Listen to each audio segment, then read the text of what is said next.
get started.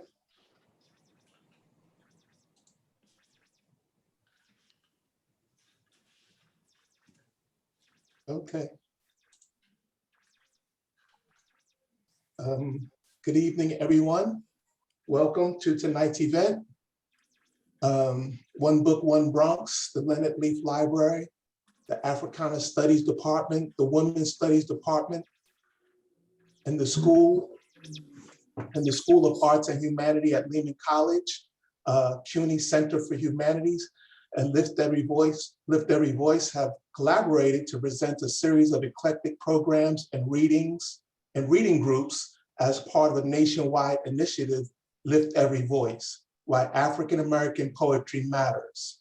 Lift Every Voice is a year-long national public humanities initiative sponsored by the Library of America and the Schomburg Center for Research in Black Culture that seeks to engage participants in a multifaceted exploration of African American poetry, the perspectives it offers on American history, and the ongoing struggle for racial justice, and the universality of the imaginative response to the personal experiences of Black Americans over 3 centuries. Tonight, we present Sisters in Struggle and Song, a reading and conversation with Mariposa Fernandez, LaTasha N, Nevada Diggs, and Patricia Spears Jones. This event is part of our ongoing celebration of the Library of the Library of America's history-making anthology, African American Poetry, 250 Years of Struggle and Song, edited by Kevin Young. And we're celebrating, in particular, these 3 poets tonight and their place within the Black poetic tradition. Before we get started, we want to let you know that live interpretation of tonight's event in American Sign Language will be provided by interpreters Amber Berthelot and Candace Lane.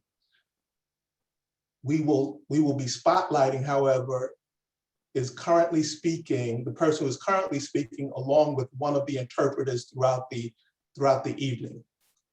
But you should also be able to select and pin speakers in your instance of Zoom as the attendee, or choice speaker or gallery view in your Zoom if that's your preferred experience.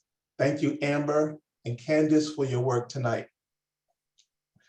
I'd now like to turn it over to Bertrand Benon, Chair of Lehman College's Department of Africana Studies, who will give some welcomes on behalf of Lehman and introduce the poets. Dr. Benon will also be leading the Q&A following each reading. Dr. Benon? Thank you, Ron. Thank you.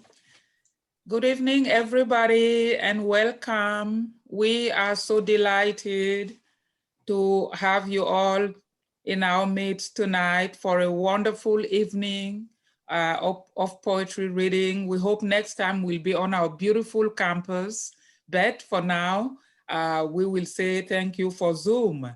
So poetry is something we treasure at Lehman College, and all year round, we organize such events, and this one is very special with 3 of our constituency, or even 4 with the School of Arts and Humanities. That will be the Department of Africana Studies, the program in Women's Studies, Women and Gender Studies, Leonard Library, and the School of Arts and Humanities. This is how much we are interested in poetry, especially in this special month that is dedicated to poetry.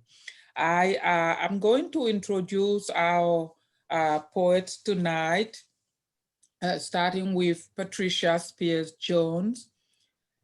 She's a poet, educator, cultural activist, anthologist, and recipient of the 2017 Jackson Poetry Prize. And she is the author of Elucent Fire New and Selected Poems and 3 full-length collections of 5 chapbooks. She co-edited the groundbreaking anthology, Ordinary Women, an anthology of New York City women in 1978, and Think, Poems for Aretha Franklin Inauguration Day hat in 2009. You all remember that hat at President Barack Obama's inauguration. Her poems are widely anthologized, most notably in Of Poetry and Protest, From Emmett Till to Trayvon Martin. Bach's Best American Experimental Writing, 2016, and Word, an anthology by a gathering of tribes, and Lift Every Voice, Why African American Poetry Matters Today.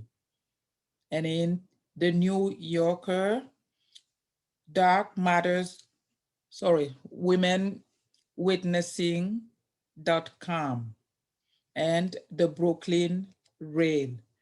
Please join me to welcome Patricia Spears Jones. Everybody can be clapping where you are, and I'm feeling the energy. Thank you.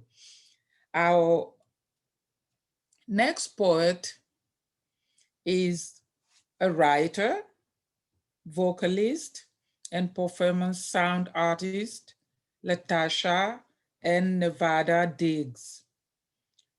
She is the author of Twerk, published in Belladonna, 2013. Diggs has presented and performed at California Institute of the Arts, El Museo del Barrio, the Museum of Modern Art, and Walker Art Center at festivals, including Explore the North Festival, Lief Warden, hope I got it right, in the Netherlands, Hekje Festival, Abu Dhabi, International Poetry Festival of Romania, Question of Will, Slovakia, Poesy Festival Berlin, and the 2015 Venice Biennale. As an independent curator, artist, director, and award for poetry from the Foundation of Contemporary Art, a Whiting Award, and a National Endowment for the Arts Literature Fellowship, as well as grants and fellowships from Cave Canem, Creative Capital, New York Foundation for the Arts, and the US Japan Friendship Commission, among others. She lives in Harlem. Again, let us welcome LaTasha Nevada Diggs. Our third poet tonight is Mariposa María Teresa Fernández, an award-winning Afro-Puerto Rican poet, spoken word performance artist, visual artist, educator, activist, scholar, and Bronx native. Her poetry has been published in African American Poetry, 250 Years of Struggle and Song, the Northern Anthology of Latino Literature, the Afro-Latina Reader, History and Culture in the United States, Manteca, Anthology of Afro-Latina Poets, Bromdosh, The Page, a Deaf Poetry Jam and Latina, an anthology of struggles and protests in the 21st century United States. She has been featured on HBO Latino in the critically acclaimed series Hablaya and Americanos, Latino Life in the US. Mariposa has performed throughout the United States and abroad, including Cuba, Germany, and South Africa. She is a CUNY faculty member and teaches at Lehman College in the Women and Gender Studies program and the Africana Studies Department, as well as the Black Studies program at City College of the City University of New York. Mariposa is a proud recipient of the 2020 CUNY Adjunct Incubator Grant and working on a project documenting stories of neighborhood and community resilience in the South Bronx. Please let us welcome our own Mariposa. Without further ado, we are going to hear our poet for the evening. Starting with Patricia Spears Jones.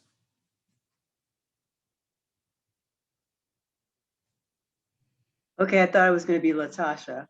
Oh, LaTasha is coming first? Yeah. Okay, I followed the order I have here.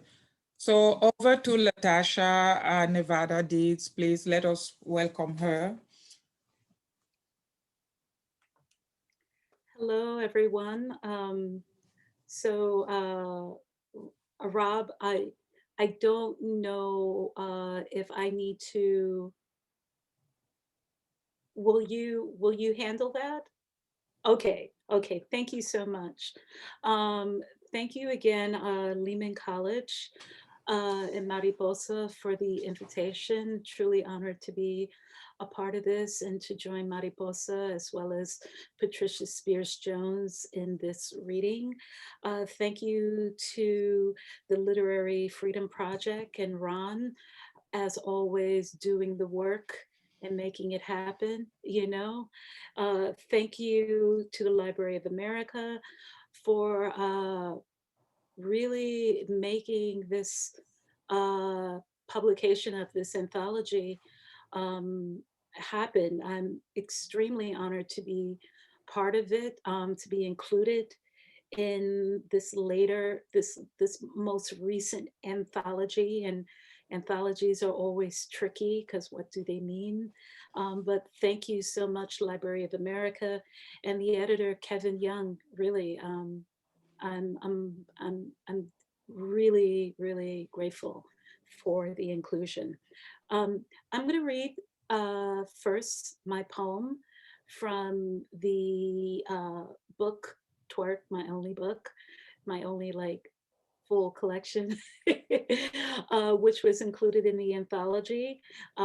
Thank you so much, Candace and Amber. I really appreciate ASL.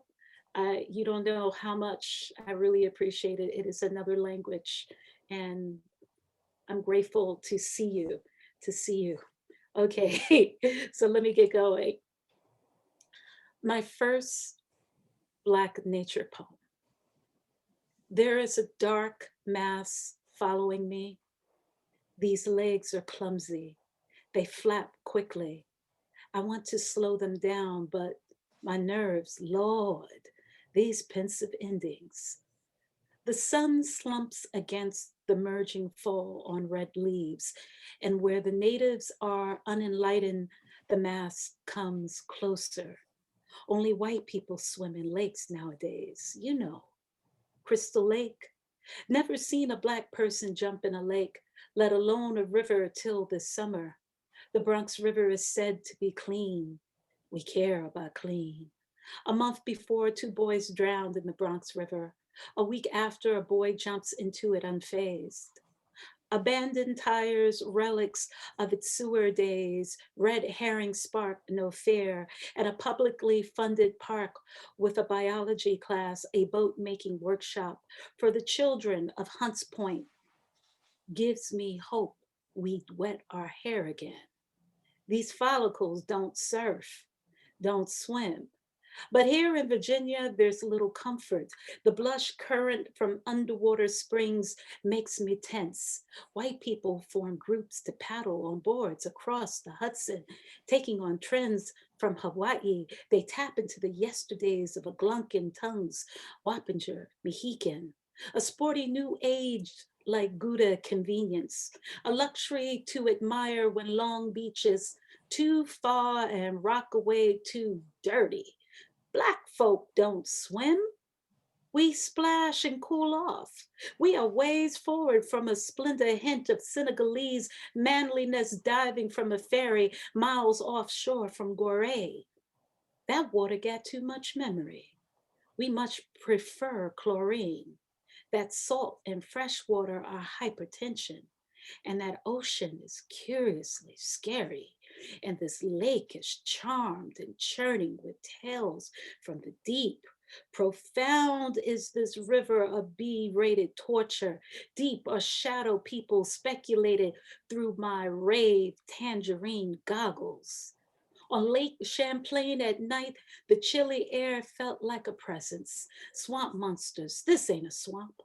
Tubular amphibians, they be in rivers. Aquatic reptilians, ancestors distraught and vengeful like Jason. But this is smaller and gnawing like chiggers. Something from my weed days could live down here. My arms fight the green clearness. So mud olive, I cannot see the bottom. Beneath me is crisp. A fallen branch is mistaken for an ill.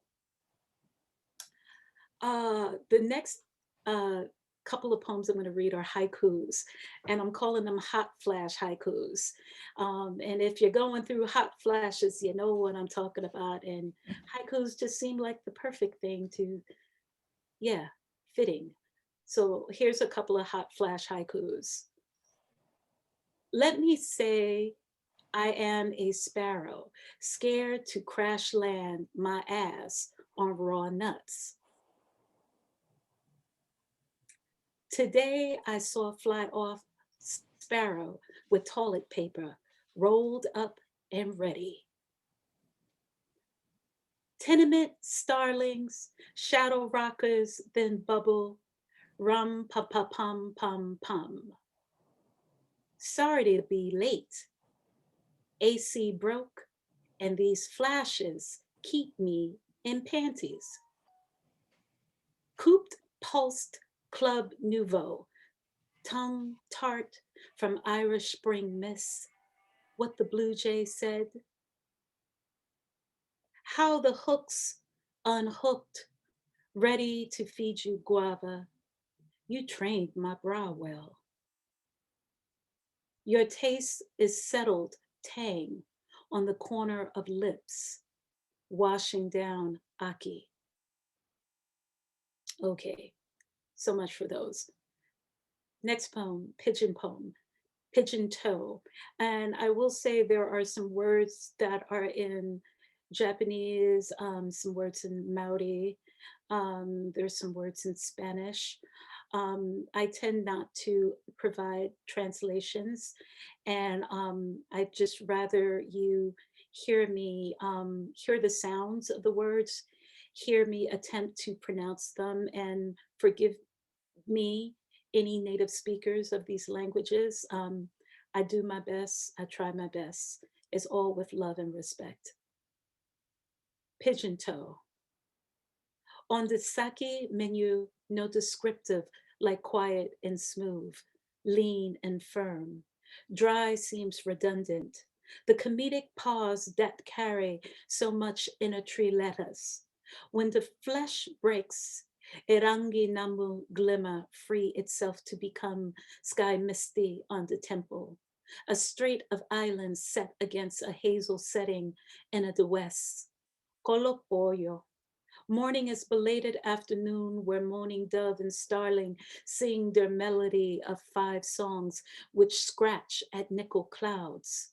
Shadows showcase loose silver quejitas, aroha, their claws carving tools, their beaks pick and sift gravel. It's said in a myth that the rooster was sent down from heaven to shape the earth, that the world was once all water, that the rooster no call out kokohua, what you create with yours out of wood, metal, and lacquer. The descriptive begin again, dreamy. Reka reka, ignari ia niere. Ay, dry is practical. perhaps necessary for the lineage, perhaps necessary to protect the heart. The sky neither dust nor Honolulu azure, the sparrow medley now tree or two. The manner of things arrive when the sun cracks, the pastel smear. In the end, e takuhoa umau purotu, the hair gladly protests shampoo. E taku tamitane nyaro moke moke. In the end, Gochira get devoured by $100. Mioyu. Little Iyawo on the fade on. Straight ain't a directional ornament. Tempo is here. Strips of newsprint. Wheat pays onto your Nana sharecropper's wall. So too is Oshum's needle. Rummage contents of whale oil as bear piss bottles catch spirits. The crystal road is a rural, blingless one.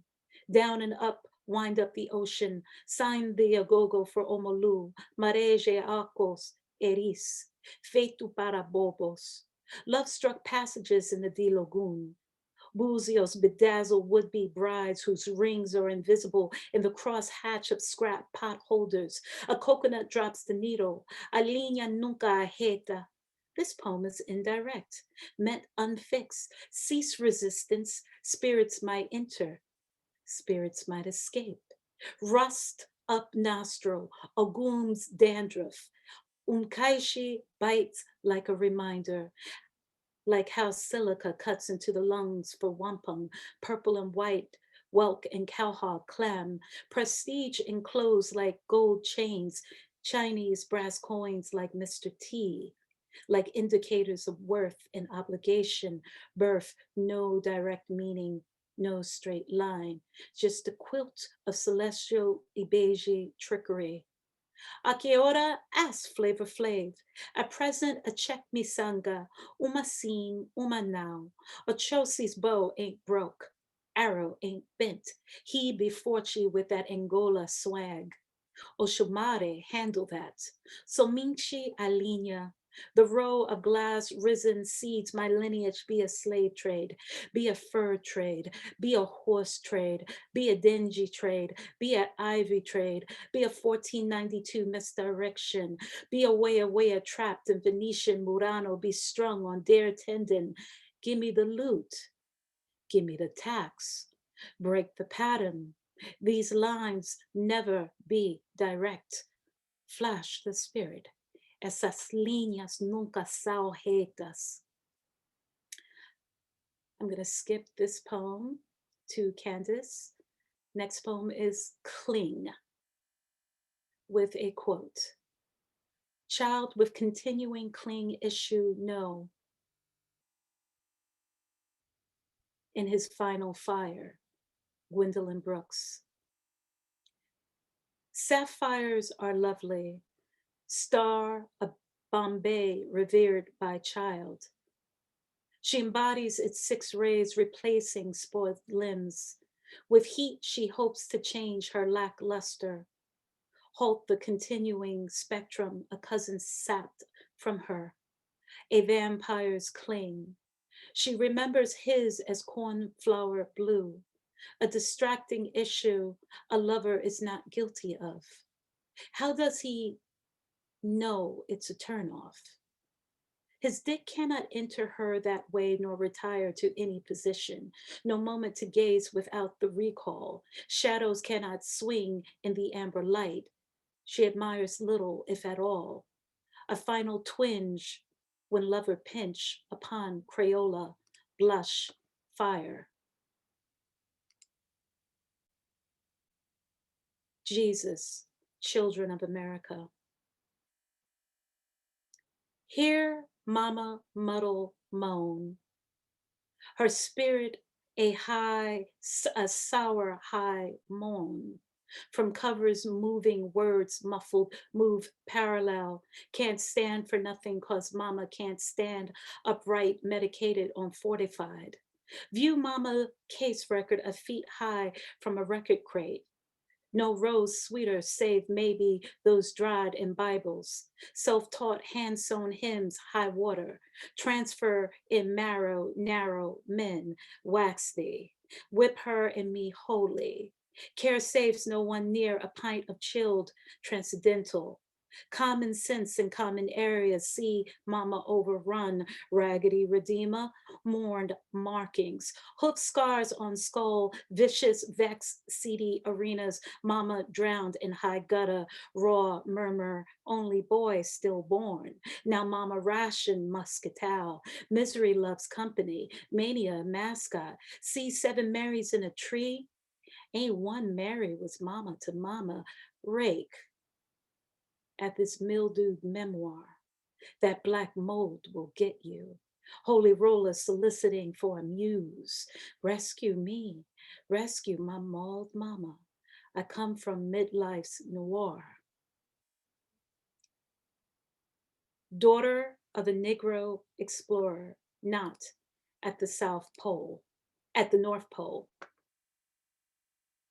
Hawk the rabbit trim, darling. The iconographic halo shadows your stare. Whose barber makes the grooming regal? What do you point towards? Silver leaf children pray to your Nikes, tangerine and blood and japanned leather. Can you see father? Hold the pose, Henson's legacy, descendant of Inuit, cloudbursts of wonderful sexy.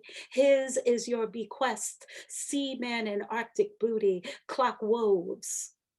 Rock the navigator. Hand over your barbecue well meat, polar bear and little Louis's French kiss, mirror, mirror at the ball, walrus blubber carved with your sword, foreign familiar.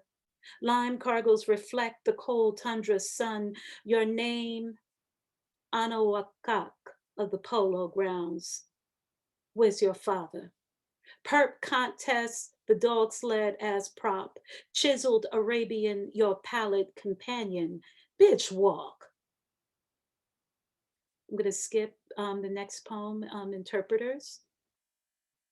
And I'm going to go to Imprint. Missed highs, most of most, vinyl disc spin whiskey.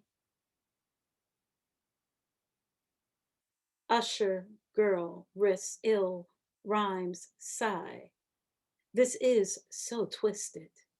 Slob lying while post pics of shoplifts, will siblings smirk or cry, cost of wisp of sip of God, our fish and chips dish dish in ditch. Ask only for fools. Drink on, finicky dicks, in ditch mama slip on vomit, tilt, flick, tamoy. Twist of spit, gosh, in pit filled with milk, etched on billing, confirm this tooth, gosh, stir night in 10 snuff box. Lost most bills with tricks, split 2 to 6 shifts, spliff, nilch, tits, lit, gosh, she's gifted. And my final poem, the Bag Lady Remix. Is you window seat on Euro rail, dejected ballads on loop, dragging one line so it carries to no ear. Is you sanitation man shucking muck? Is you your lungs caught? Is you salad, arugula, you choke?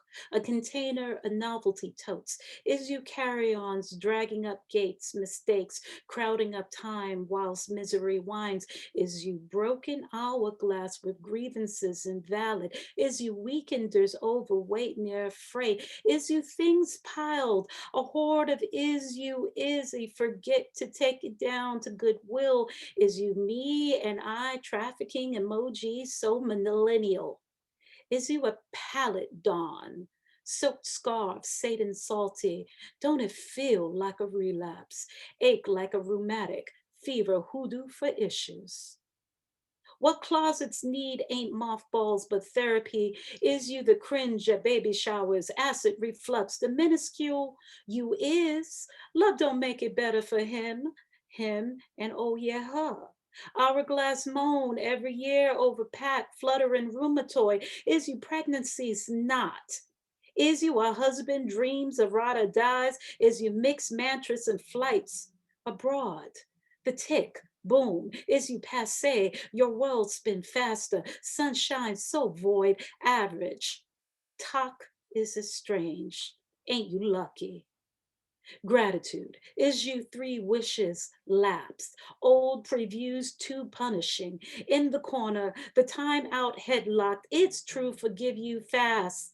Away them once, is you what you willed so much the old lady stopped asking. For you on point with Black Castor, always making your plane don't transfer. New attractions, a mask is you, smiles and argon, bergamot, heart song and black pepper is you till infinity. Thank you so much.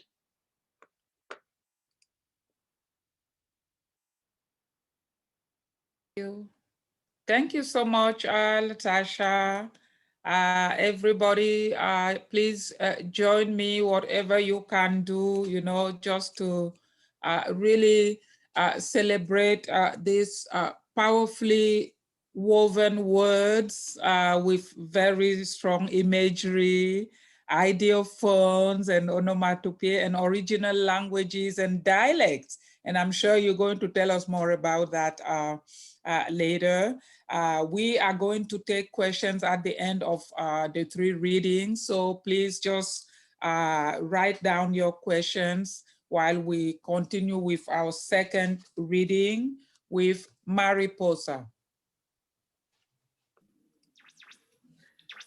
Thank you, everyone. Good evening. It's so good to be here. I'm so happy, humbled, and honored to be sharing space and time with LaTasha N, Nevada Diggs, and Patricia Spears Jones, my sisters in struggle and song. I would like to just thank Lehman Library, especially Robert Farrell, for all the work you put into planning this. Thank you, Ron Kavanaugh from One Book, One Bronx. Of course, Library of America, the Center for Humanities, and all the folks that helped to promote this event at the Poetry Foundation. And I'm just so happy. Welcome to my students, to family, to longtime friends. I see people here joining us from as far away as Puerto Rico. Bienvenidos, thank you and welcome. I would like to dedicate my reading tonight, and I shared this on social media, that it's humbling and a little mind-boggling to think that when I started writing poetry as a child at 11 years old, that I would be included in this literary history, in this trajectory that begins with Phyllis Wheatley and Lucy Terry Prince. It's a little mind-boggling and deeply humbling and affirming. So I'd like to dedicate my reading to all the little Black and brown girls who are out there writing your hearts out in your marble composition notebooks. And I'd like to dedicate my reading to our ancestors, especially to my mother. My first poem, love poem for Ntozake and me, to the one and only Ntozake Shange. Because of you, I believe in sisterhood and soulful sunshine translated into song, accidental genius, and rainbow rivers like the river that led me to you. Dreams come true, true love on wings of poetry, roaring African savanna lions, lying peacefully with the once hunted, butterflies dancing gracefully with the once haunted. Because of you, I believe in the peace found in healing, the healing that can only be found in experience translated into words, translated into shared testimony, translated into bonds of true connection. And because I am one of those colored girls who survived inescapable rites of passage, which compelled me to consider suicide, to then by God's mercy and grace, discover the you and me who set her own self free. As I uncovered my own strength in and on stages, found salvation within the pages of a poet who survived to tell her story and survived by telling it. And to Zaki, thank you for the courageous example to find and act on the means to reclaim the lost innocence of my Black Boricua Bronxeña girlhood, to create a beautiful mosaic of dreams shattered into a million fragmented pieces, to give birth to a new universe of purpose and conviction, a work of art in an open sky of inspiration for all the Black and brown girls like me, born free, born with the divine right to be on this planet, to be loved, valued, and respected. Because of you, I am a poet who believes not in writing poems on L-shaped desks with lakeside views, but in birthing poems on tile floors back up against wooden doors. I am a poet who believes in creation, in writing poems to inspire the next generation. I am a poet who believes in fire tears to cleanse the soul, cascade down to make you whole, and healing thunder laughter. And I thank God that the rainbow was enough to birth a thunder goddess who birthed a rainbow, who birthed Entezaki, sunshine, moonlight, and stardust all over the place. As muses sparkled honey kisses on your beautiful baby girl face. And Tazaki, I love you. Pen to paper, pen to paper, salsa dancing, Spanglish speaking, soul seeking, Africana, diaspora diva. And Tazaki, I believe in you. You are the iridescent rainbow reflection, constantly reminding me to believe in myself. You lowered rainbows into sewers, saving the lives of Black girls like me, sashaying colorful head wraps, hoop earrings, bangle bracelets, and sweet oil perfume. You sing survival into words, into epics, into rainbow-colored Broadway lights, into the consciousness of our time, our collective memory, our collective survival. To know you is a blessing.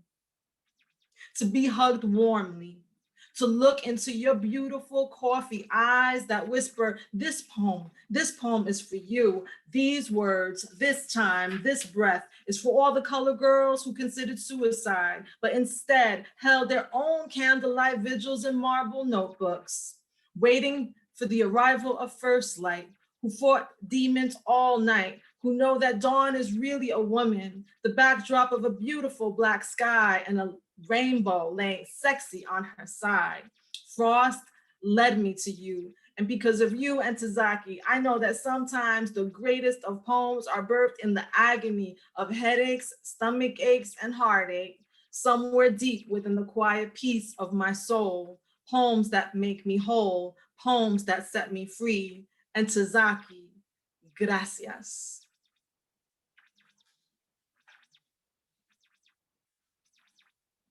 Thank you.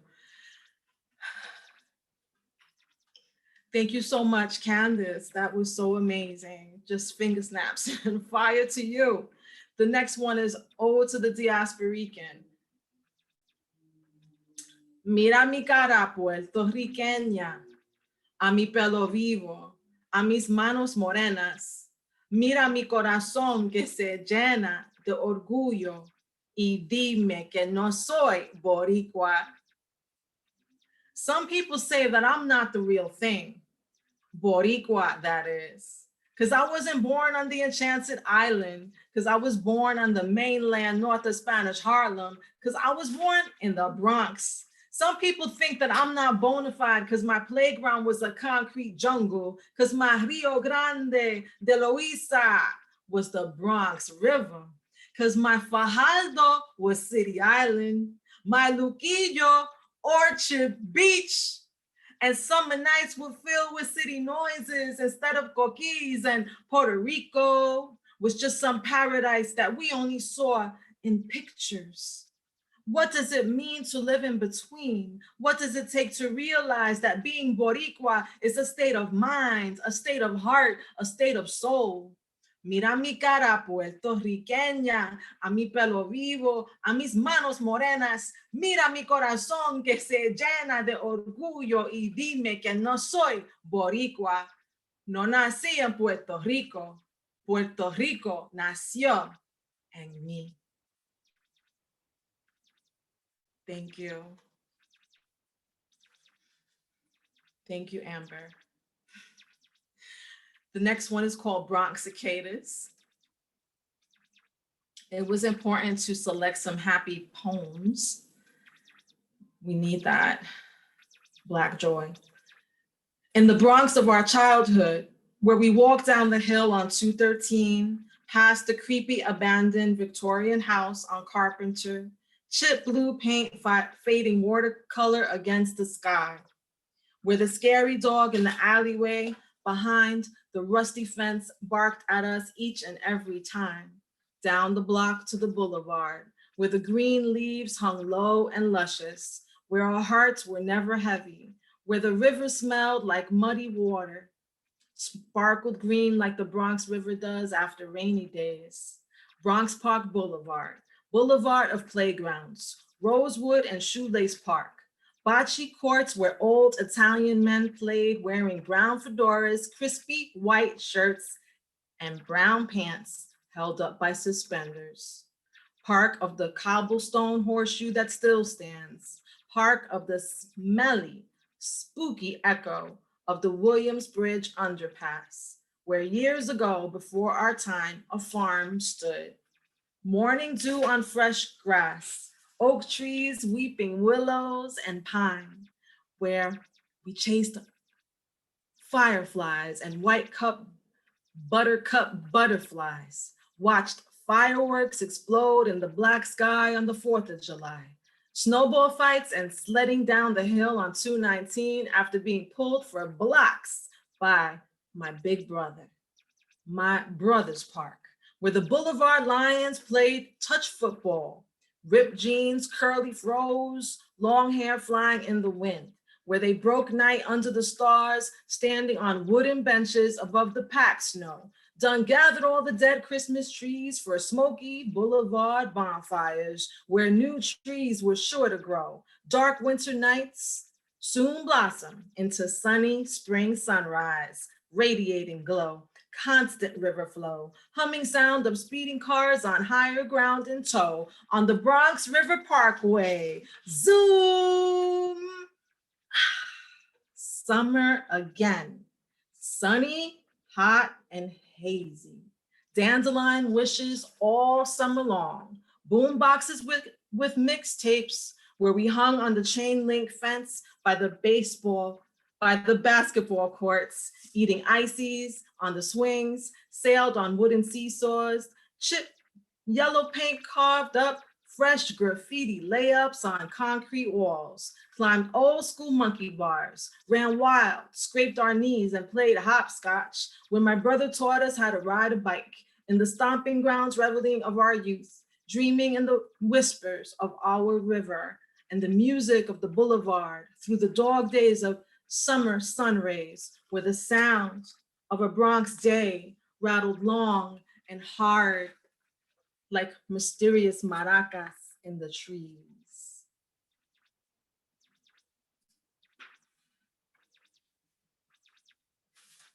Where they rattled long and loud, long and loud.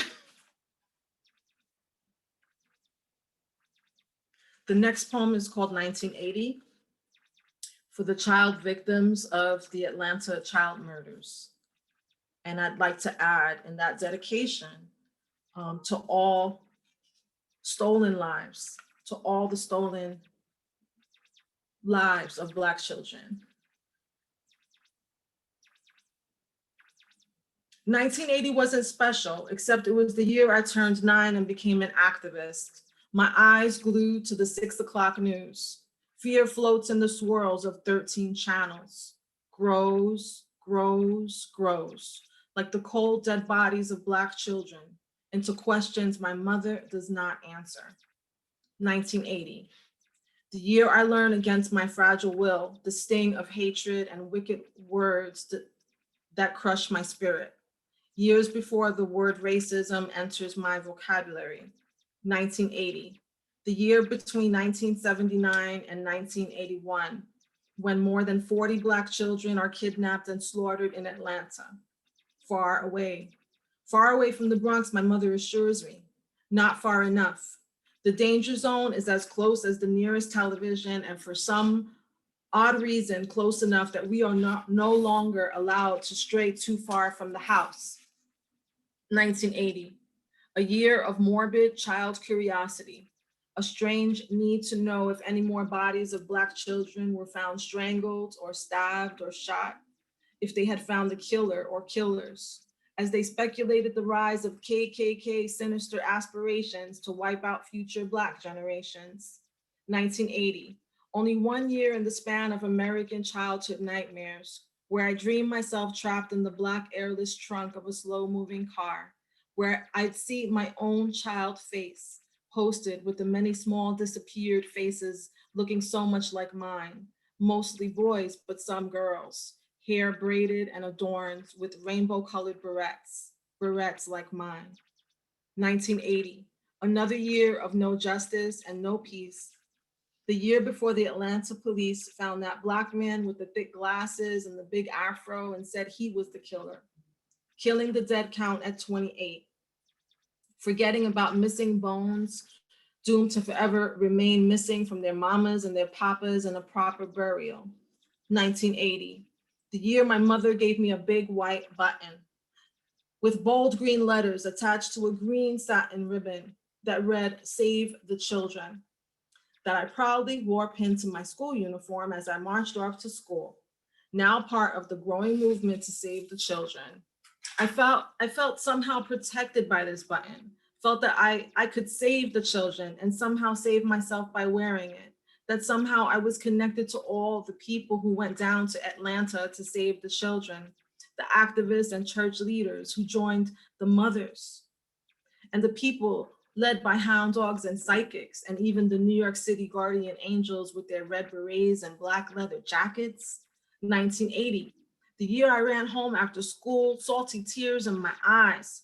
"What are you doing wearing that button?" Mrs. Mangione asked me in the schoolyard. "You're not Black." Rolling the word off her tongue like something you wouldn't want to catch. "You're Puerto Rican," emphasis on poor, to put me in my place. 1980, just the year of my first encounter with race, the year I start paying close attention to the news, the year I became a part of a movement, the year I asked my mother, "Is it true I'm not Black?" The year my mother tells me, "Puerto Ricans have Black, Indian, and Spanish blood." The year I asked my mother, "Does that mean my blood is Black too?" The year she tells me, "Your blood is red like everybody else's." The year I gather a bit more evidence to not trust white people. 1980 wasn't special at all, except it was the year my mother made an activist of me, the year I proudly wore my button, the year I said nothing to that Italian lady in the schoolyard, but went home, looked in the mirror, and for the very first time said to myself, "I too am Black. Save the children." Thank you. And this is the last poem. I just wrote this poem. It's dedicated to the people of the Bronx. It's dedicated to the Bronx Wide Coalition, which I'm a part of. And it's called Our Bronx, #OurBronx. A Bronx medley, Bronx happy, Bronx love poem for the People's Bronx Assembly. Mic check, check out this power deck. The people are speaking and working for the people because we be the people. We be the people of the Bronx that is our Bronx. Cradled between whispering rivers, salty ocean, cityscape and blue sky, between sirens, struggle and song. We be Bronx strong, making history, our own history, where we create our fate, true to our name. We lay claim to our own narrative of the Bronx that is our Bronx. We be who we are and we be who we be. And it's all good in the hood, except when you try to take away what we fought for after surviving all that we've survived. It's unimaginable, almost laughable to think that you think we'd roll over and die or hang our heads and cry after so many losses. Think we'd be whipped, have our fate dictated by landlords and bosses. Think we'd be stripped of our rights and our dignity. Think again. This is our Bronx and our future that we fight back and fight forward for. Think we'd give in? This is our Bronx and our future that we fight back and fight forward for. Think we'd give in? Give our lives over to a political party coin toss? Think again. This is our Bronx and our future that we fight back and fight forward for. Think we'd give in into a politician's promises and whims? Think again. This is our Bronx and our future that we fight back and fight forward for. Think we'd give in to the politics of a society where we have to call the police on the police as if that would save us? Think again. This is our Bronx and our future that we fight back and fight forward for. Our Bronx, a future that is our fight to have, to live inside this Bronx land, to be happy, to live with dignity, to live in peace, justicia con paz, free from violence on our own terms, dismantling injustice on a systemic level, fighting for racial justice, gender justice, for economic democracy, for all of us, for the youth and the elders, for clean air, for our human rights, for the human right to breathe, for healthy food, fighting back and fighting forward for all of us, for justice, to abolish barges and prison bars, blocking our sight from the moon and the stars, fighting back and fighting forward for our freedom and health and sunshine and peace of mind. We are the Bronx, flame keepers, teachers, organizers, workers, activists, artists, poets, revolutionaries, courageous people, Bronx people, essential people, Bronx people, essential people, Bronx people, essential people. And we keep moving forward and we keep on keeping on. We be old school drum beats. We be who we be. We be the music of this Bronx medley. We be the co-authors of our own story of this Bronx happy love poem medley, where we collectively spread our wings and take flight, planting the seeds and digging our heels deep in the trenches, taking a people stand for this Bronx land. This Bronx, which is whose Bronx? Our Bronx. Whose Bronx? Our Bronx. Whose Bronx? Our Bronx. Palante, thank you. Thank you, Amber. Thank you, Candice. I would like to thank Kevin. I didn't say Kevin Young. Thank you, Kevin Young, in case I didn't get to say it. And Mary Sutton, shout out to Mary Sutton. And thank you, everybody.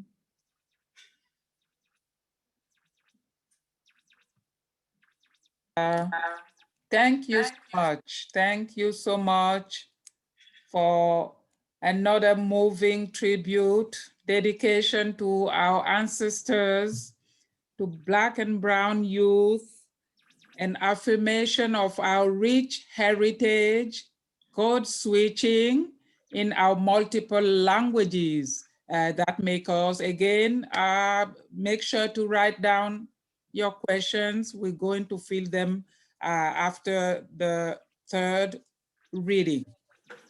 And I know many of you are clapping, and this is just a wonderful evening. So we will continue with Patricia Spears Jones. Welcome, Patricia. Thank you so much, Dr. But this has just been wonderful, and I want to thank Mariposa for getting the fire under everybody to do this. Thank you, Robert Farrell, all the people at Lehman College, the Library of America, Kevin Young, and the anthology. It's huge, by the way. So if you get a copy, be sure that you have some space to put it. Bookshelf, otherwise you may have some problems.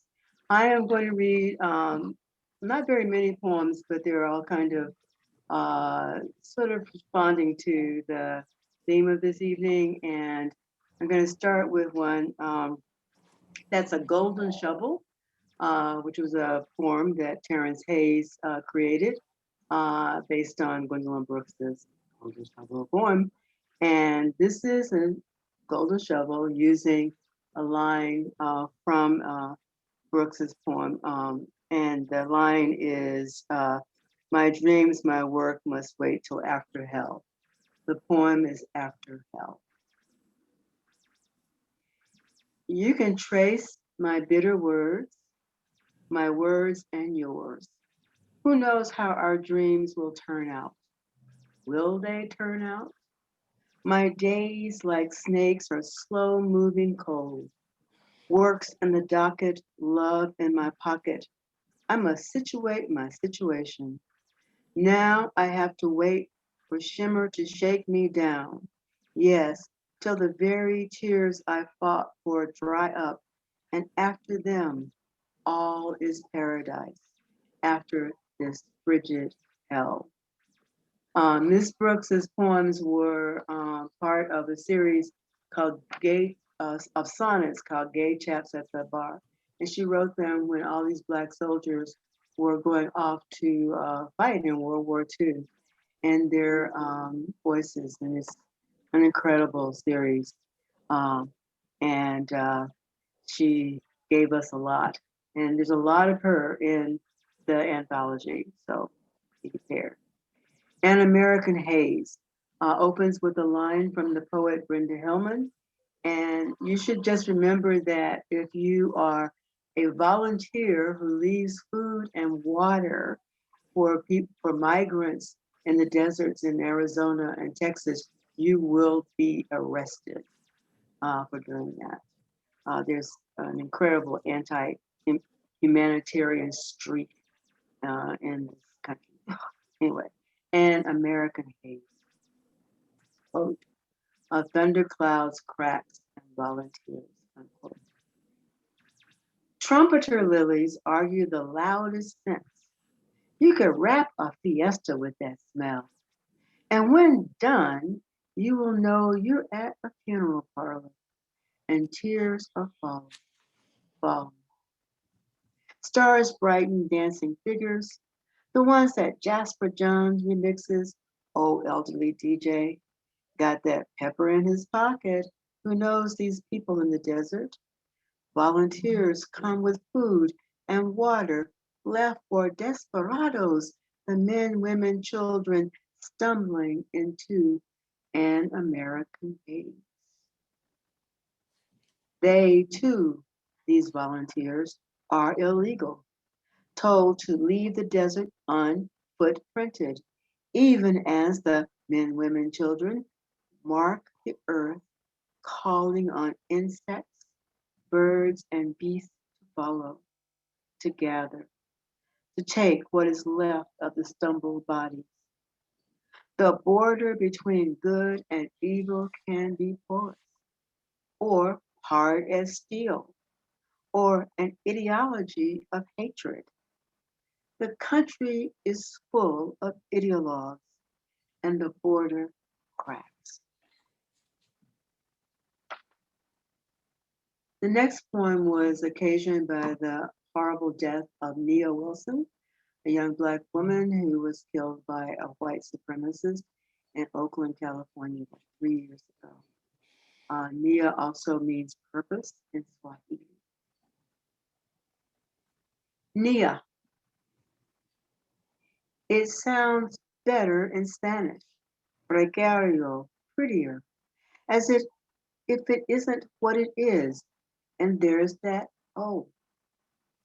My, how will the rent get paid? The deadline met.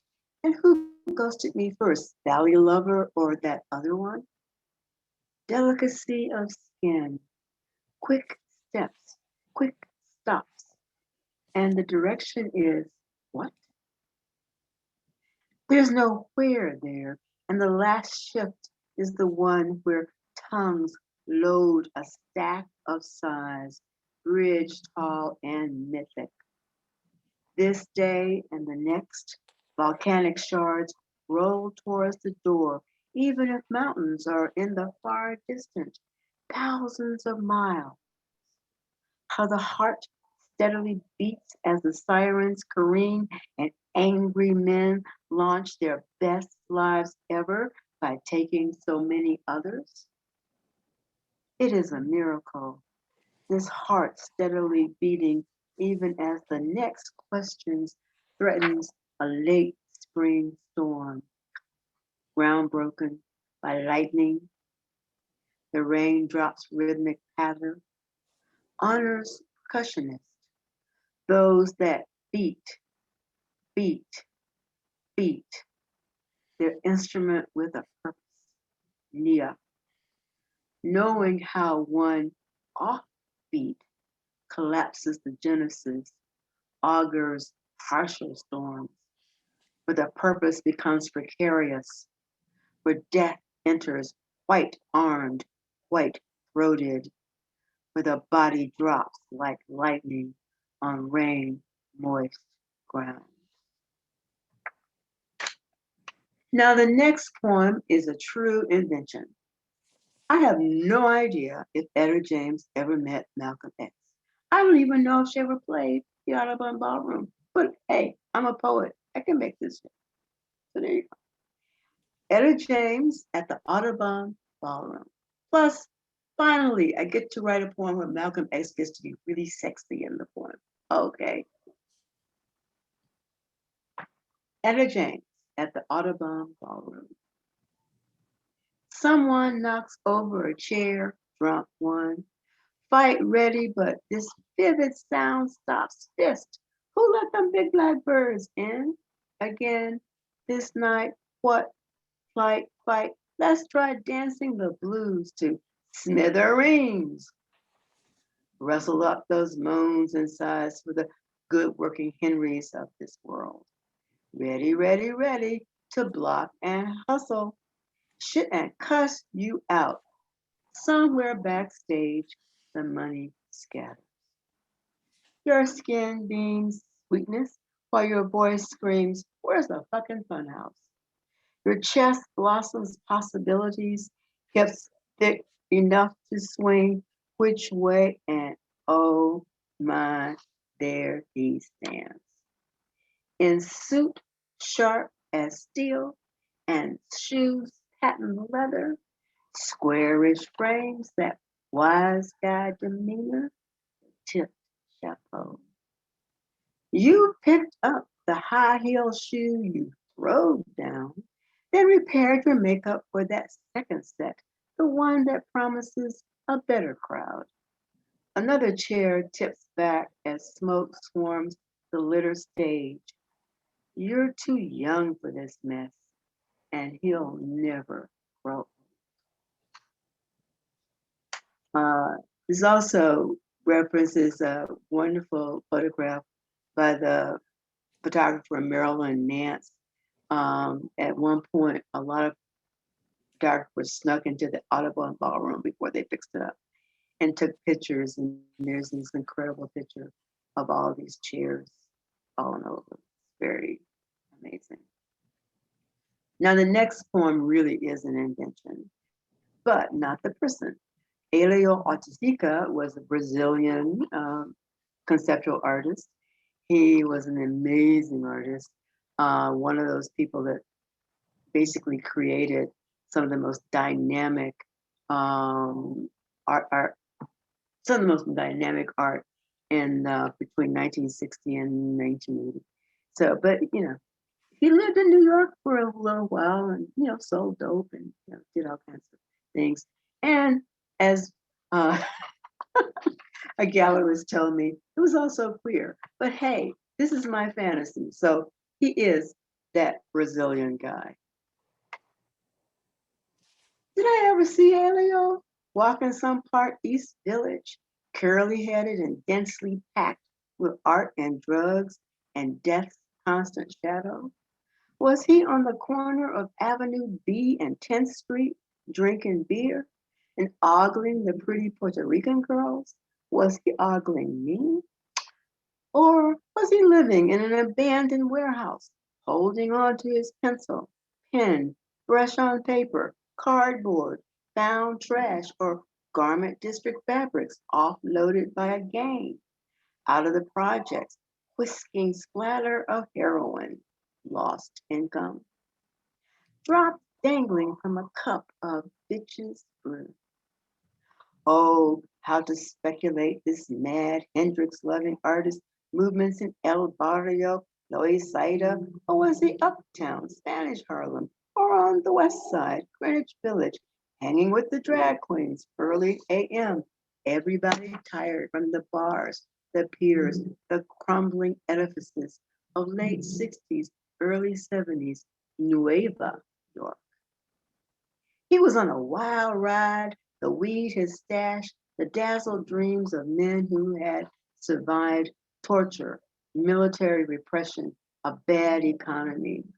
He had learned to take acid trips one day at a time. Oh, the love affairs we have with the myth of the what ifs and that drug paraphernalia. Oh, night seeker, ill named, moon winds your direction. Thus created this mixed up third world. Loud music, your lips dry from screaming in January wind, something mighty Hendrix sun lack on a back meant for napping midday, heat exhausted. Thus the making of a hammock, a thing of beauty, backlit by the gallerist while duct tapes coil the rafters of some street legal post, fly fishing flies, pretended bait, tight pants dropped here and there, a thriving masquerade of the handsome Brazilian who could have been the best bad news boyfriend ever.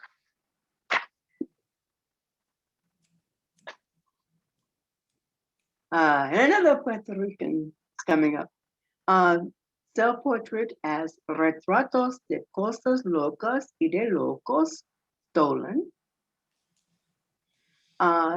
Is dedicated to Papo Colo, who is very much alive and well and making art somewhere between Puerto Rico and the Lower East Side.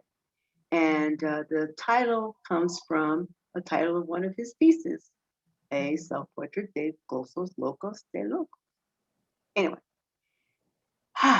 also, this is a pre-pandemic poem because literally I saw Papa Colo a couple of years ago and we said, oh, we'll have cocktails soon.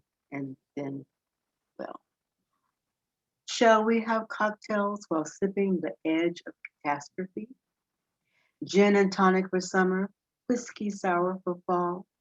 All is not well, yet sun illumines green leaf trees, soon bare, soon bare. Our eyes prowl fence edges for morning glory vines. Our ears gallop from the booming bass of pumped up cars. Our legs move as swiftly as a catamaran and duck. We mock the heavens with calls for paradise now. Artists perambulating the shadowed alleys of downtown Manhattan. Memories of dreams dulled in punk and rock clubs' filthy bathrooms. How much of what was is still now in the body, in the bones, of the body. Calcium loss, teeth loose, wrists smaller, so all bracelets jangle, jangle. Lips call repeatedly a song whose words are traces of tenderness, yet sung too softly as if only whispers could make the world hear. Cassis is a town in the south of France, and I was there a couple of years ago when last Aretha Franklin. Crying in Cassis for the Queen of Soul, Aretha Franklin dead at 76. The Queen of Soul, breath gone on an August night, or was it early morning, near dawn. The queen of soul, whose brain was challenged by baby divas with scurrying voices, rose up, but they never got near to her throne. She was born a citizen of a nation that called brown people queens and dukes and earls and counts, but rarely citizens.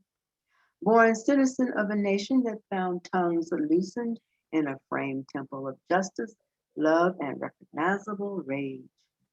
God's people vilified, God's people saved in rhythm, rhyme, time kept better than the beating back of those who could not name the God they worshiped, Mammon, or offer succor to anyone not like themselves.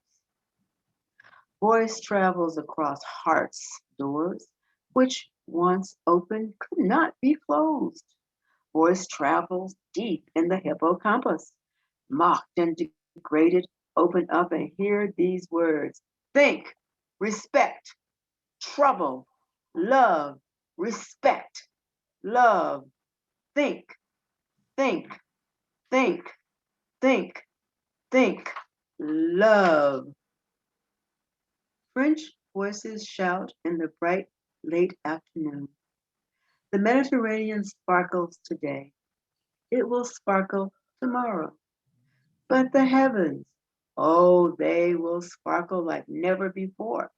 The Queen of Soul, the voice that marked and framed a generation of citizens, American, then global soul in Dakar, Accra, Tunis, Johannesburg, Seoul in Marseille, Manchester, London, Paris, Berlin on the radio, in Cologne, Santiago, Tokyo, and Chiang Mai.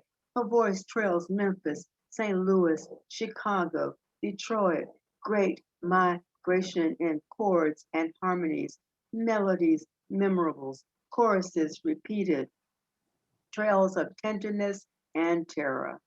Woman on the road, body loved, betrayed, slapped about, salved with new kisses.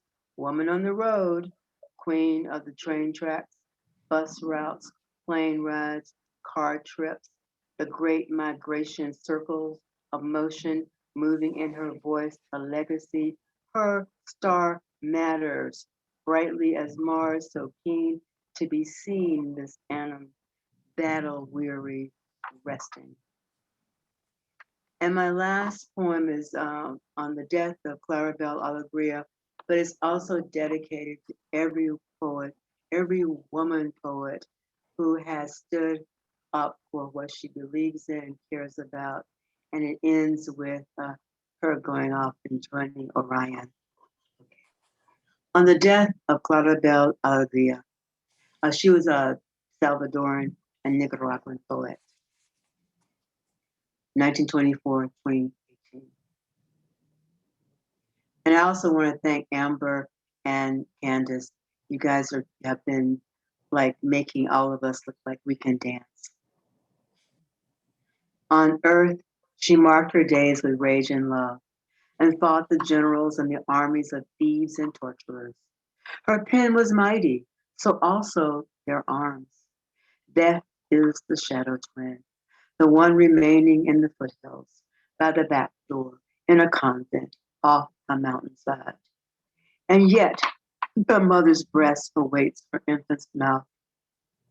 A rooster crows and children gather what food there is, while bells ring across foothills when the soldiers leave. A music of hope, even as another child is buried and a landmine erupts a few kilometers from hospital.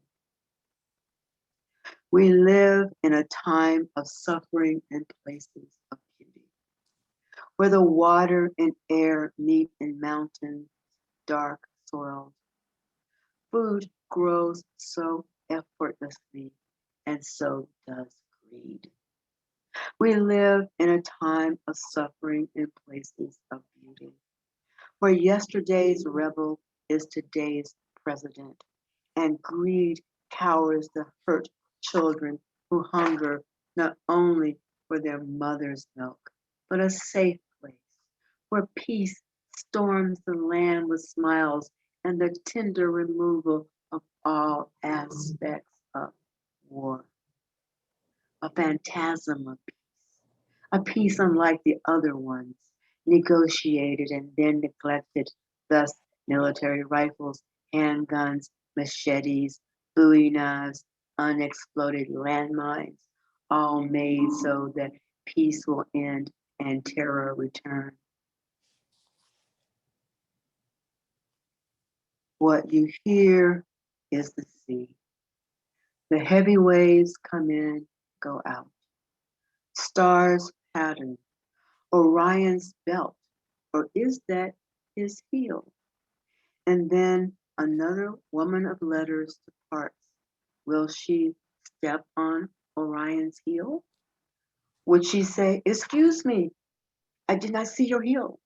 Would she try to hide her error as her celestial garments drag across the night sky? What if Orion could speak? And if he did, would he say, "All the poets love my heel or my belt. You're not the first to seek anchor here"? Thank all of you so very much. Thank you so much, Patricia. Let us, clap wherever we are for another powerful reading, real poetry for social change, poetry for social justice, poetry as the art of the possible, where we are just really moved, at how powerfully inspirational and aspirational the three readings have been.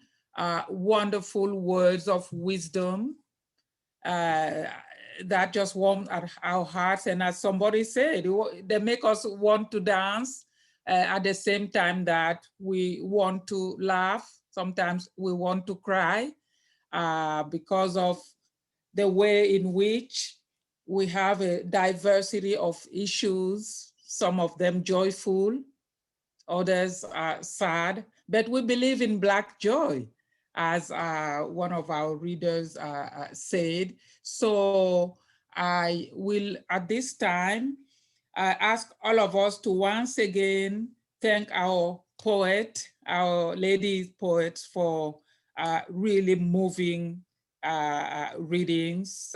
Personally, it has carried me across the oceans, across countries, across languages, disciplines, media, just really, really amazing. And we want to give you another round of applause. And at this time, we are going to take questions. I'm sure you have some. I have here on QA, I see two, but one is really not a question, just looking for the closed captioning. Okay, the second one is, wow, I never knew what the term back lady really meant until now.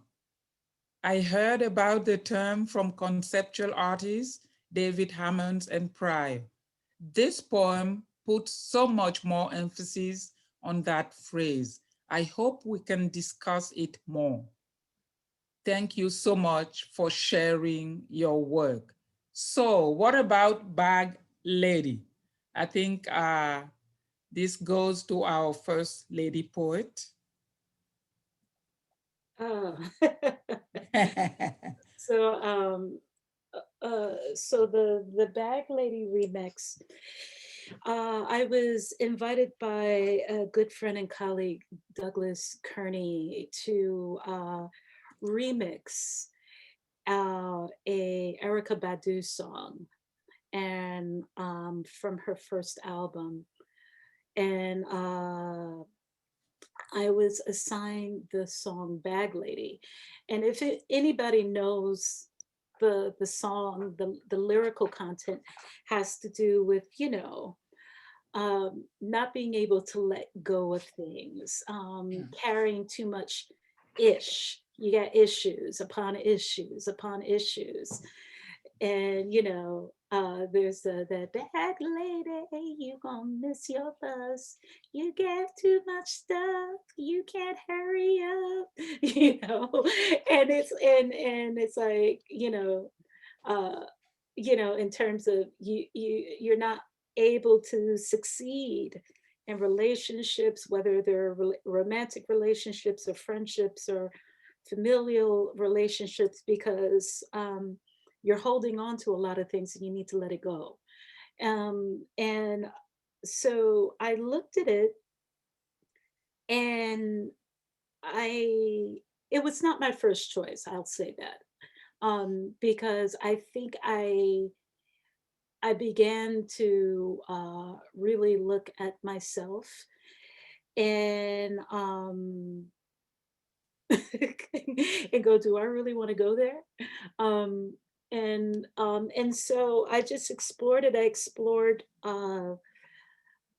the changing body, the aging body, the mature body, the Black body, the Native body, the overweight body, the childless body, the unmarried body, and all of that stuff. And it's kind of like, okay, I'm just going to flush this out, but using this refrain, is you, which comes from the Erica Badu song.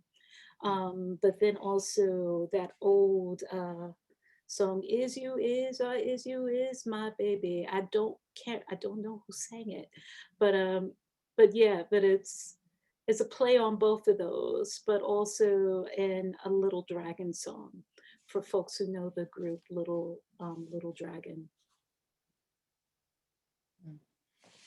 Thank you so much. Mariposa, you wanted to say something? Mariposa, you wanted to say something? I think I felt. No?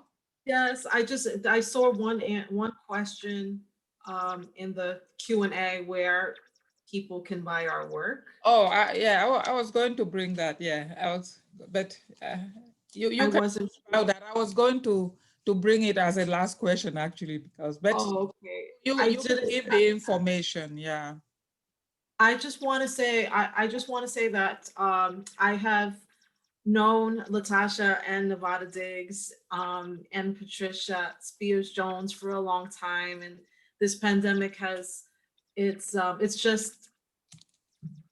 it really makes a difference to hear the poetry of my sister poets and to share space and time together, even virtually.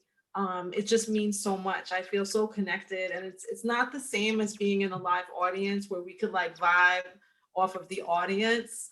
But I feel like I'm vibing off of Amber and Candace. I actually was a little distracted. I was mesmerized.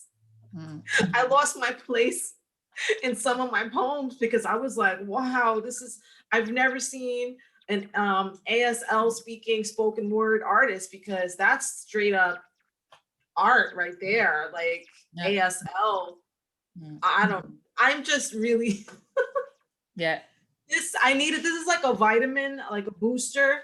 I needed this, and that's all I can say. Thank you so much. It's quite impressive. It's the first time I have this experience too. It's just life transforming. Please, if you could just put in the chat, information on where you get, where we can get your work. That will be helpful so that we can go to the next question. What is it about Gwendolyn Brooks' poems that inspire you? And when did you discover her work? Well, since I was the person that brought up I think it will be I think almost every African American poet, every American poet, frankly, it owes a great debt to Brooks, because she was able to take her considerable skills and talent and explore with great depth and great respect and love the very lives of Black people. And she's a master craftsperson. I mean, you know, her lines are extraordinary. And so if you're talking about craft, she's the one. If you're talking about certain kinds of invention, she's the one. If you're talking about the ability to absorb significant change within the community, she's the one. But she was literally from her teenagehood was involved in pro-Black activism in Chicago, and she was just amazing. And the reason why I kind of I'm from Arkansas originally, and one of her great poems is, and I'm going to probably say this wrong, the Chicago Defender goes to Little Rock, and it's about in the voice of a Black reporter who covers the Little Rock 9 and the riots, the white people going crazy when 9 Black children went to the Central High in Little Rock, Arkansas in 1957, and it's an extraordinary poem, but it's also from a perspective of a Black man, and and she could do stuff like that. She could write about Winnie Mandela. She could write about anybody, and she taught everybody from graduate students to Blackstone Rangers. She had no fear, I think, and I think that is why we return to her over and over again. Thanks a lot. The next question will be for all of you, really. How did you move from a space of writing to sharing? And from the same questioner, was there a topic that's spoken about constantly? And how did you move into the conversation with an original voice?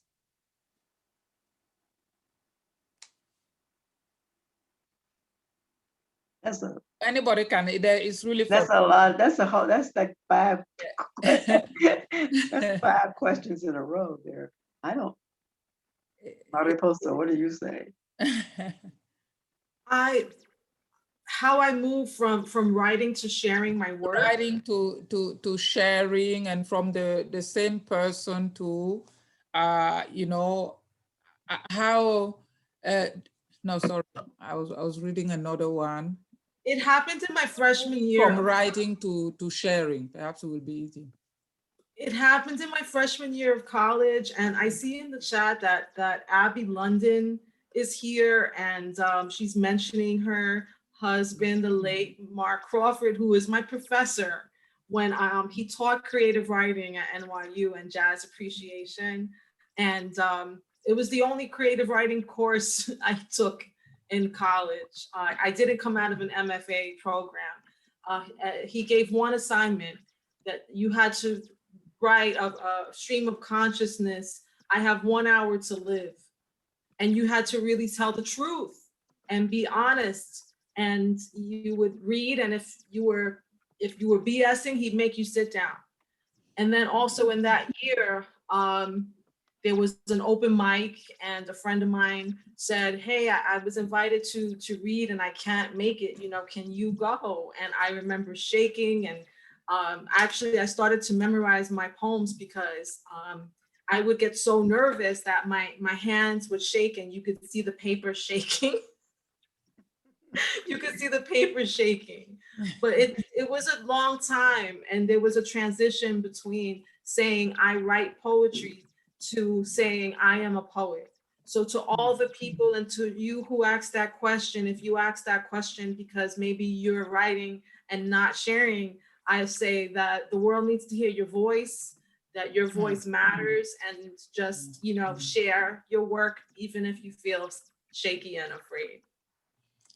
Yeah, the question was from Aziz Alimi, who I think is a budding writer, because he or she also asked, was there a topic spoken about constantly? And how did you bring your own original voice to that topic. So it's the same person who asked both questions. So I'm assuming they are interested in writing or they're writing already. Well, I guess I'm being very quiet because I I need a little bit more clarity with that question in terms of like what you mean by a common topic. Like are we, you know, a top, it's like, are we talking about hair texture? Are we talking about skin color? Are we talking about body shaming? Are we talking about neighborhoods? I mean, topics are broad, um and so, you know, forgive me for hesitating to answer it. I think how you dive into it is how you dive into it. I think in the case of like the haiku, I didn't set out to talk to write haiku about hot flashes. All right. It was actually I was invited to write a haiku that responded but didn't respond to the Gil Scott Heron poem Pieces of a Man.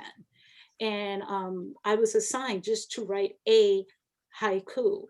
Um, but for poets, we know that you never write one poem, right? You may write a couple of poems before you get to the poem that you like, that you want to share. And I wrote 5 and I shared it with a friend. And then my friend shared his 5. And then I said, oh, I want to respond to your 5. And we started going back and forth via email, responding to each other's haikus. And I think he ended up with 14 and I ended up with 27 haiku. Okay, that's not, that is not ideally what you want to do if you have to choose one, but the subject changed because I was responding, and then all of a sudden, then yeah, the hot flashes started coming, and it was like, oh yeah, okay, so I'm late, I'm in panties, and it was like, oh, that makes sense within the context of a haiku. So I think, yeah, I think, I hope that helps in giving you some sense of where you could go anywhere. You really can. I mean, in terms of like writing about something that's already been written, I mean, where do you want to start? I mean, uh, there's probably thousands of poems that deal with the same topic over and over again. There are poems about the grieving the death of a parent, you know, or cancer. It's for you to figure out how to explore that topic. Okay, thank you so much. We are a little over time, so I'll just take one last question. Could you all, which is very timely, could you all let us know what it has been like for you not to read publicly during the pandemic? Could you let us know what you've been up to? What are you writing, not writing at this time of the coronavirus pandemic? That would be our last questions. The others have been answered too, about the recording of the event and yeah, Mariposa's work. So could we quickly just address pre-pandemic, pandemic, and post-pandemic writing? Well, I think it's the writing is the writing. So I find that kind of thing. What did you do before? We're always in crisis in some way or another, and this is just a different kind of crisis. Yeah. The interconnection via Zoom actually has been extraordinarily helpful, I think, for a lot of people. We can indeed read to people who are thousands of miles away from us. Yes, I do miss in-person reading, and I look forward to doing that again. All 3 of us are excellent readers of our work and other people's work as well. And so it's kind of difficult, but it also gives us a chance to, I mean, talk to people who are in California or in Paris right now. So that is kind of amazing. I think we all should just kind of think about the fact that we've been given a pause to do some very serious self-reflection about who we are and what we want. And that one of the reasons why there was a worldwide social justice movement last year was precisely because of that level of pause, that people had thought about what they wanted to put their bodies on the line for. And today there is an actual, a guilty verdict, thank God, in Minneapolis. So I think what we need to do is to think about, we are in the business, I hate to use the word business, we tell the truth in different kinds of ways in language. That's what we do. And every time we have a chance to think about what that is and to sit on it and to care about it and to not worry that we got to get on the subway right now to make a gig at 2 hours from now and the subway stops, we're screwed up, is a good thing. But it is difficult. It is very, very difficult because all three of us are performers in different kinds of ways. So that's hard. Thank you. One of the hard things is the impact that it's had on being able to collaborate with musicians. And Ross Moshe, I don't know, I thought I saw his name right before the pandemic. We had kicked off, we had launched a juke joint series that we were gonna do poetry and jazz juke joints and take it on the road. And we're gonna do it. Even if we have to, we could figure it out virtually. But to be accompanied by a musician while you're reading with the delay of Zoom, I don't know how to do that. I agree with Patricia that we're always in crisis, and sometimes in the pandemic, I've gone to drawing. I'll draw trees or I'll paint flowers if the words don't come. It takes a little time to process, but the writing is the writing. I agree with Patricia. What do you think, LaTasha? LaTasha, yeah. Yeah, I will try to be brief, but honest. During I froze, and I say this during the very beginning, the earlier part of this crisis, and yes, we're always in crisis. This was our our a major crisis of many crises, and I froze, and I forgave myself, and I allowed myself to take a pause because simply I could not match the work ethic of some of my dear friends, and I had to say I'm not in no one is in competition, especially right now. Thank you. Thank you. You simply cannot. We have to figure out how to continue to live, right? Literally. And then through that, through the crises, through the things that followed, the deaths, the demonstrations, there was a moment of real frustration and anger and rage. And I had to figure out how to funnel that into some type of creative outlet. So working with stop motion animation, working with video, being very fortunate to be on my friend's land and just make videos of myself chopping wood. And chopping wood was actually very cathartic because I got the rage out chopping wood, you know. Meanwhile, my friend got some chopped wood. You know, it was like I chopped the wood. She didn't have to chop the wood in the wintertime. It was done, you know.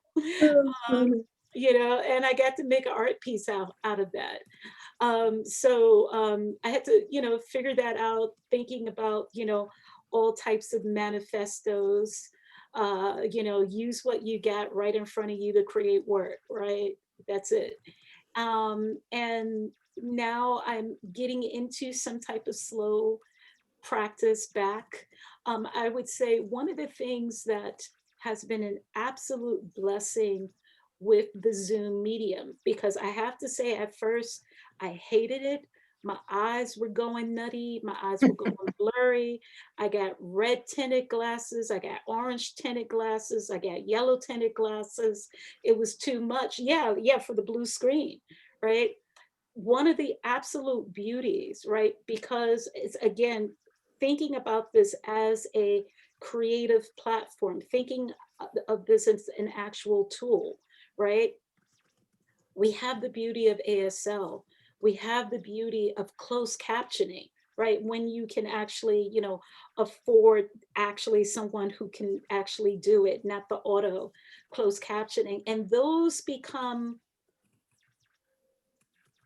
performers as well as bandmates, as well as part of the craft of interpreting your work, right? Adding another layer to your work that you may have not ever seen before. As a curator, part of the La Casita Festival, we always have ASL, right? Because it's extremely important to make sure that we include that community, that population, right? There are ASL poets. There's a vibrant spoken word ASL community in New York.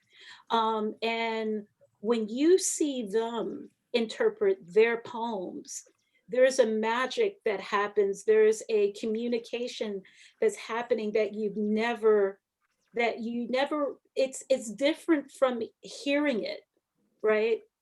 Sometimes seeing the interpreter perform, right? And I say perform not as a loose thing, but perform and talk in their language.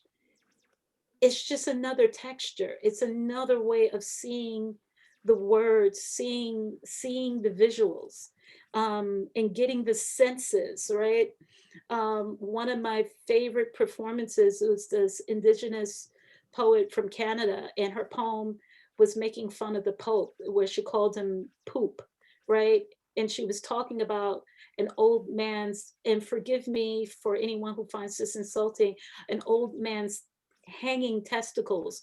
And the way the ASL interpreter interpreted that, everybody was on the floor dying. That would not have happened without the presence of ASL. So Zoom allows us to add this other layer to it. And I'm so fortunate that Lehman and Literary, Ron, and y'all made it happen, because I love ASL. Thank you so much, LaTasha. We celebrate the silver linings of Zoom, you know, and I'm sure all of you want to join me to give the good night round of applause to our wonderful, wonderful poets. And we will do this again in person and Zoom. Okay, so Robert and Ron, do you have any last word? Okay, so thank you so much. Just thank you to And everybody. your generous comments and readings that will really stay with us forever, you know. Thank you so much, and good night. And sign language, the first time I've had sign language during a poetry reading, and it's just amazing. You know, it just that other dimension. Thank you. Thank you. Thank you, everybody. Mariposa, for the hard work, Robert, Ron, and our three lady wordsmith and word crafters, Mariposa, Thank you. Patricia, and LaTasha. We'll be inviting you again on campus, on our beautiful campus. Thank you so very much. Thank you, Mariposa. This is Thank wonderful. you, Patricia, and thank you, Thank you, Women's LaTasha. Studies Program and Africana Studies Program. Thank you, We- Center for Humanities, Yeah. LaTasha, everybody, And our interpreters. and interpreters. Yeah, amazing.